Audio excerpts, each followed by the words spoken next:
felon, he's a bad guy, and all these things.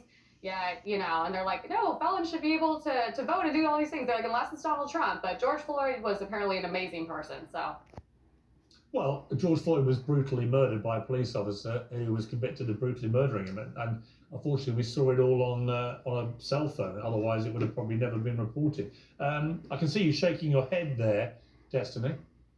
Yeah, this happens all the time. Whenever you debate conservatives, I mean, it's happened here, I've seen it happen in other places. It'll be like, here's the standards for, Republican lawmakers, and then they'll point to like people on Twitter on the other side. Like, well, what about that person? Well, I don't remember voting for George Floyd for president or nominating him for president. The idea that that's your basis of comparison, like, oh, you've got a problem with Donald Trump, but what about George Floyd? It's just such a hilariously telling, I think, example. Well, let me ask you a difficult question. well, he was also a criminal that overdose, but that's another situation.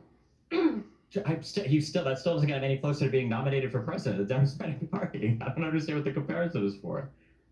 It's just funny to have different standards. You're like, this is fine, but this isn't fine. That's the whole point of that. You don't need to read that deeply into it. It's not that big of a deal. It's funny to have different. Do you have different standards for different people? Isn't that the point, to have different standards for different people? Like,